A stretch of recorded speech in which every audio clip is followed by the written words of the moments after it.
Hi, this is Ed on You're On Global TV Talk Show, business unit of globalbusinessnews.net. We've been doing this TV talk show, dialogue, meetings, networking since the pandemic crashed and burned our live conference business on or about March 1, 2020.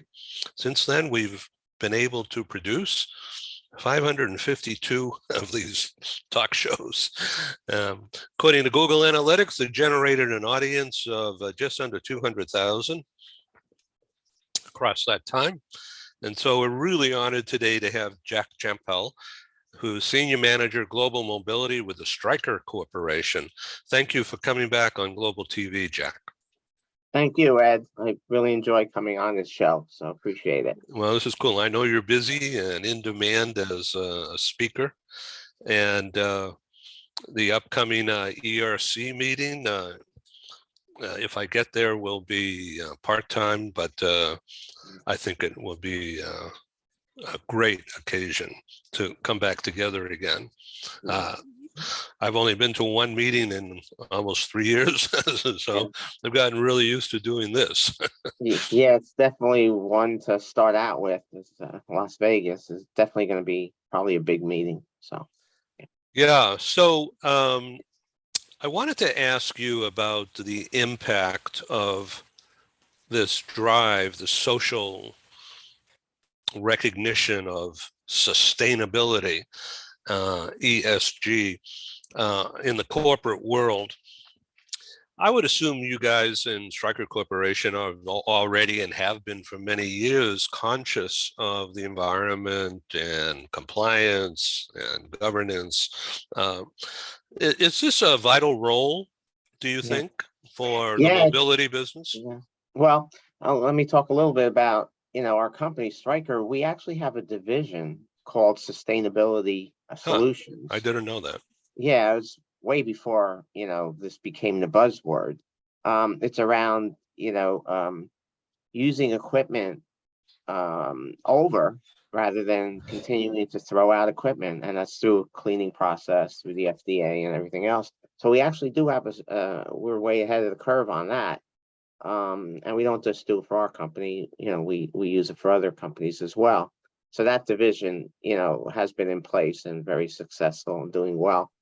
As far as how it ties into global mobility, what's interesting here is that, global mobility is one part of the company.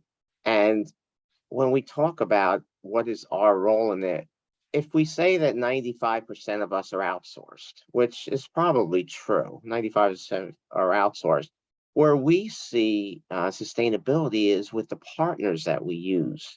Okay, we're not using the products, we're not using, those things that, would help with sustainability. So what we have to make sure is that our partners have good sustainability programs in place and take credit for that through our corporation. Okay, so it's not so much mobility, but it's the partners that we use. What are their objectives and goals? And that's what we look at, even if we, go through an RFP process now. That's a very important part of it.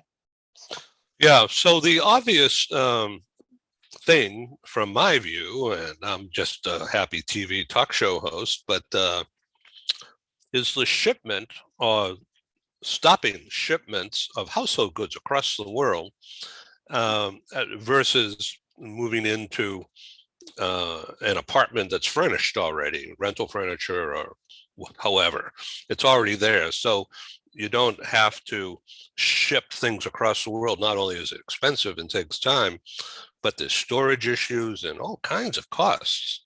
Yeah. Of course, it doesn't help the household goods business, but no. But we do have a program in place that before anyone moves, it's called Home Sweet Home, where they come in and actually take away any furniture that they may not want to pack and move.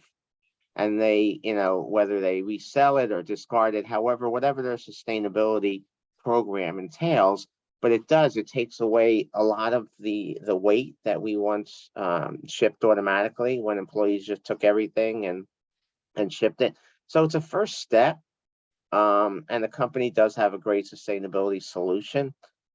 I think maybe eventually we're going to get to the point where it says it's more cost effective to buy new, maybe on assignments rather than shipping your goods. Um, I'm not sure if we're there yet. I think it's a good idea and something to be looked at. But I think, in addition to sustainability, you have to look at cost too, and Right. how would that look? So yeah, I think it's being looked at by companies. I'm just not sure if it's in policies yet. Yeah. Well, let's talk about Stryker for a moment. Um, for the sake of our audience, Stryker is a medical equipment company?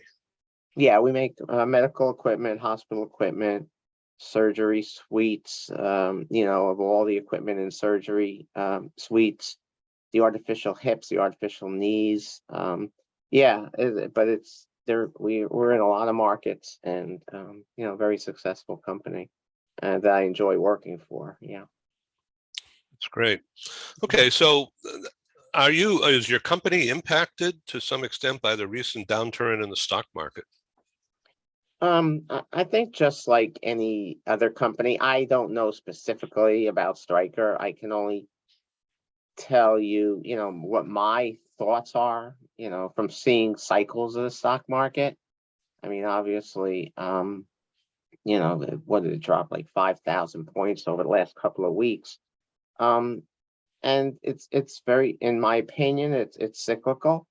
What do they always say? The best time to invest is when your stomach is sick, and that's the best time to invest, and not to say, let me pull my money out. But I'm not giving advice or anything, but we've seen it happen. I mean, I've been in the industry in other corporations long enough to see how these cycles work. I think what's different about this market is that we take swings of 500, 1,000 per points a day. Whereas years ago, if we took a swing of 100 points, that was a big deal. Today, we see the market, yesterday, I think it went up 500 points. It's not like it's a big deal anymore, or 1,000 points it goes down. It's not like it's a big deal where when we were younger, if Right. it dropped 100, wow, you Yeah. already pulled the money out of the market, right? Right. Right. Not Yeah, jump out of windows, just take the money out. yeah, exactly. So, this thing called the Great Quit, um, it's kind of BS, but I don't know. What's your take on it? Yeah. I'm an outsider here in media, and you're right in the middle of it all. The future of remote, it just seems so obvious that there's got to be a way of managing it properly so that the productivity and security is assured rather than just pulling hair out and worrying about where my people are. Yeah, um, sorry, I have to just turn this off. Um, yeah, my thoughts on this is that, like you said, I mean, COVID just created a monster when it comes to remote work. Yeah. And I always, it's very interesting when you'll hear people say, well, remote work it really worked during COVID. Our productivity was up, you know, and I always say, how did we even measure that? How did you measure productivity being up? You know? Um, so that in itself, and then what complicated it even more is that what they call the Great Resignation created a lot of vacancies. So it was in the employees' hands. They were in the driver's seat. Employees are in the driver's seat right now still. Okay. So, companies are being careful. We just heard GM, took a step back and says we won't do it until the first quarter, asking people to come back. But I think, in my opinion, what's going to happen is that eventually the companies are going to come back to the driver's seat. And that could be, maybe there could be layoffs as a result of what's going on in the market and inflation and everything else. that's very cyclical too. Unemployment is very low now. But like I said, we've been around long enough where we've seen it go up and down, unemployment. And I Yes. don't think this is going to be any different. So I think when companies become more in the driver's seat, you'll see more normalization of businesses. And I'm not saying that we should do away with hybrid or remote in the right places, because I think hybrid works in a very great way. And I'm not saying do away with it, but I think there's a part in the middle that works for both. And just to say remote work is going to take over, I don't believe it will. I think we're going to kind of start to balance out over the next 6 to 9 months. Yeah, so it's really interesting. I've been doing a little thinking about all this, and uh, um, on other programs, I interview or have conversations with executives, very senior in large, big pharmaceutical companies in particular. I'm not going to name names, but and they forget who these people are. I mean, they see the work come in online, and so there is productivity, but there's it's very difficult for the most managers apparently to have to engage in some kind of a meaningful relationship, personal relationship with people who they haven't seen in a year. Yeah. Yeah, that's reality. And if we really, want to believe that everybody can work from home and they're going to be treated just as fairly as someone that's in the office that you see face to face, career opportunities, yes, in the perfect world, we can say everybody's going to be treated fairly or whatever. But we know that's not going to happen. It depends on where Right. you are in your career. If you want career advancement, I believe you're going to have to be in the office at least a few times a week to be able to, be seen and noticed and talk to people, outside your group. Um, and that's the way that you're going to get ahead. It's going to be very tough to do it 24 hour, remotely all the time. It's not to say it can't be done. I just think it depends on where you are in your career and what's going on in your life. But reality is we're all human, and we still do things that Right. even unconsciously that we do. So yeah. Yeah, well, thank you for sharing this. Obviously, audience, this is not rehearsed. We do this on purpose to keep it spontaneous and hopefully engaging for you, the audience. Let's talk a little bit about the mobility industry. Of course, all these things that we've just been talking about are in the midst of change within the industry. The big mergers, of course, have gone on, and it's probably not over. What do you think about the health of the Yeah. mobility industry? Yeah, it's interesting that the merger took this long, because I've been saying probably for the last 12 months at least, because I came from the farm industry. And the farm industry, I remember, I mean, we got acquired, I was with Wyeth, we got acquired by Pfizer, and I don't know if it was $50 billion.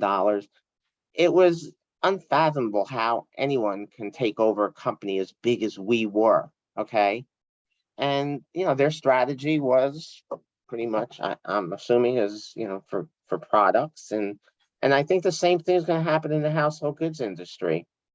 There's files out there, there's employee files out there, and when you're merging with a company or you're acquiring a company, I think it's pretty hard to believe that you're doing it and you're going to keep everything, because you have duplication of so many areas, just like any other merger.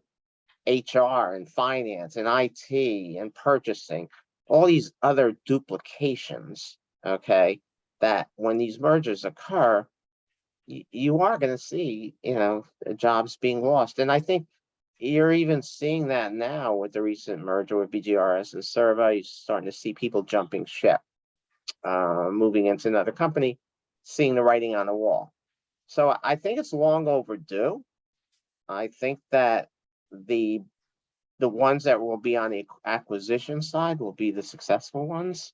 You know, and those that are in the medium, that I think the difference is that we're not public companies, so it's not like you can go to shareholders directly.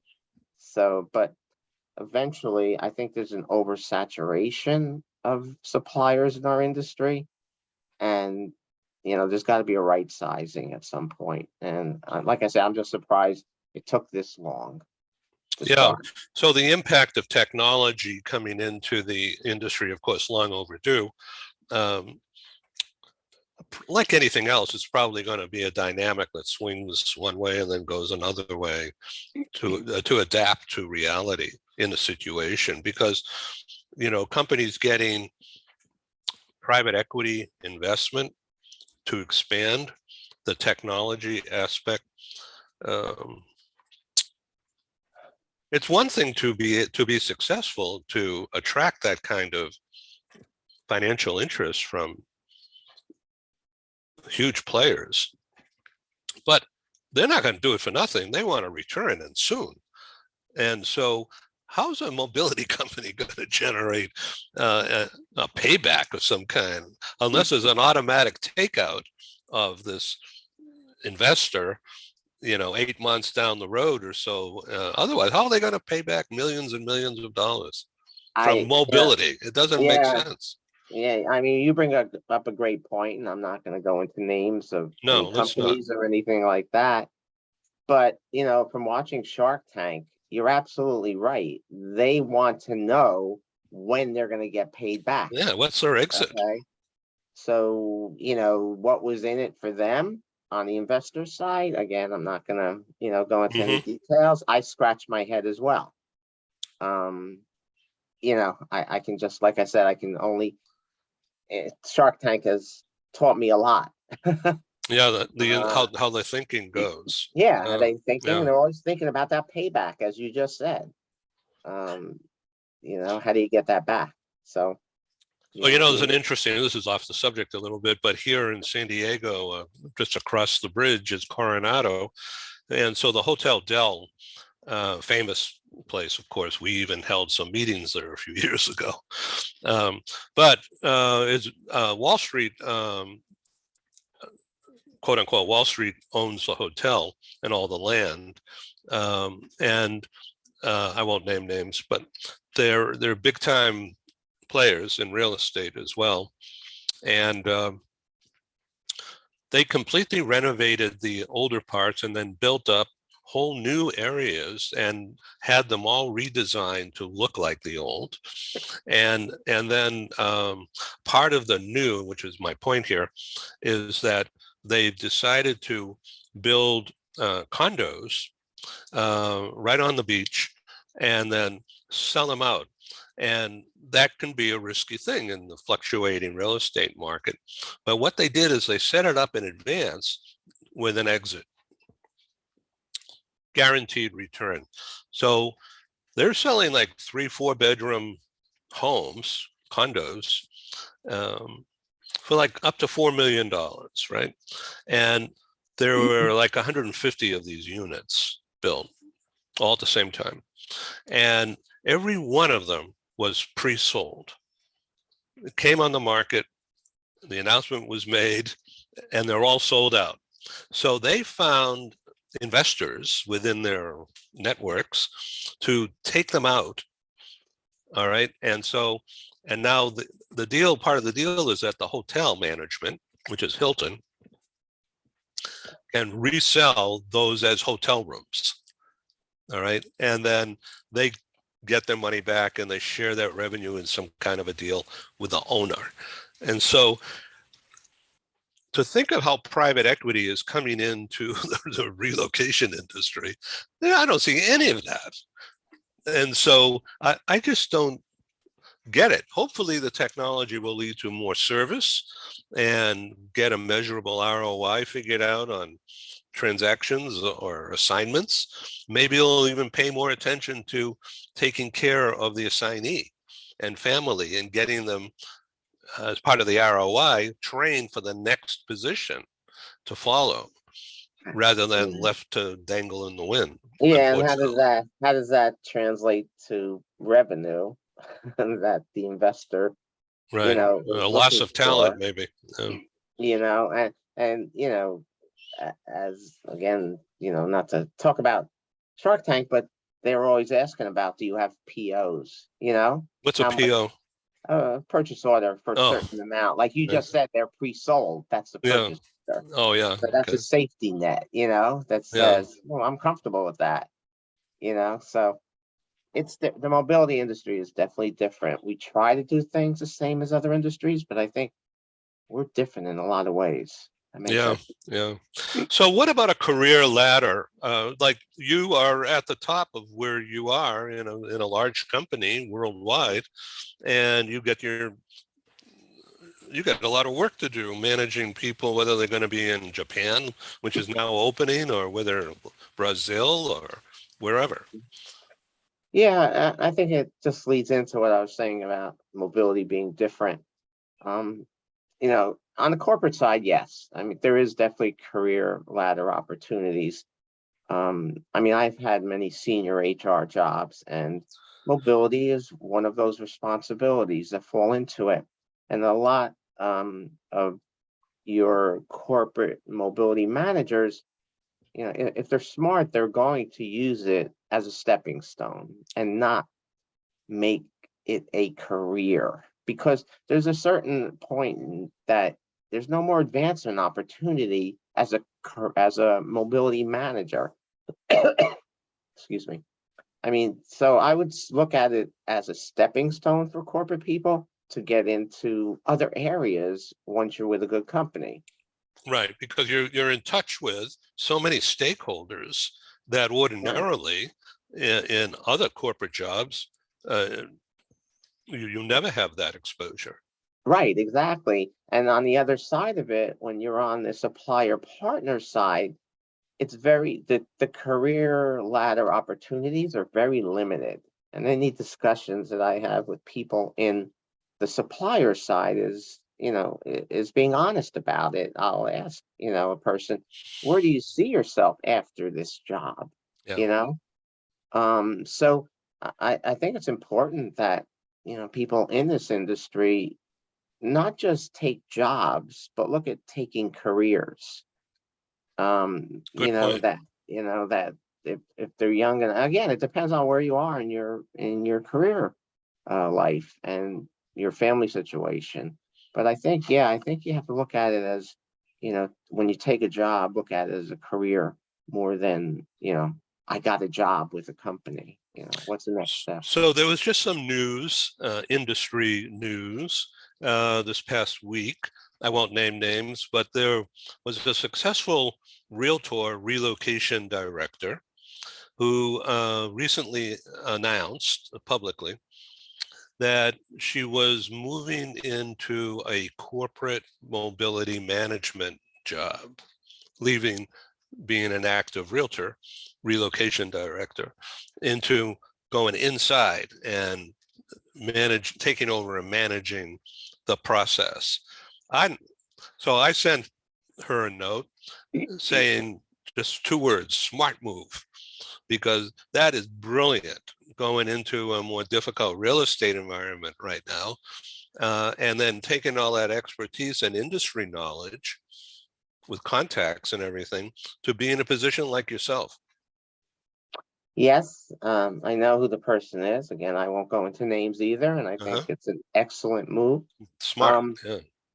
but this is what, so when I say, looking for a career, this means even if you're going with a supplier, that doesn't mean that you shouldn't network with people in the corporate side, job wise, career wise. I think a lot of people on supplier sides sell themselves short on experience. If they really sat down and looked at their experience, they would see that they probably qualify for some of these corporate jobs. It's just a matter of how you write your resume. And, I was going to do a LinkedIn post on this, from my other side of the coin, because there's a lot out there now on the corporate side that's coming up.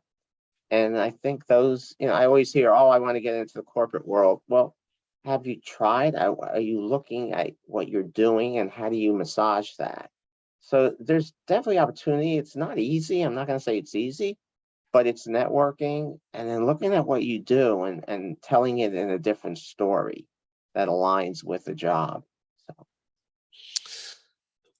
I've learned so much in this last half hour. Thank you, Jack JAMPEL, for being on Global TV Talk Show. You've made this what will be a much viewed program, I'm sure. okay. No, I enjoyed it. I always enjoy coming on, and you know me, I don't sugarcoat, but there's no value in me telling you what you may want to hear, right? All right. Thank you very much. Thank You, you. you have a good day All and, right, you too. and Bye. and a sweet year. Bye-bye. You too. Bye.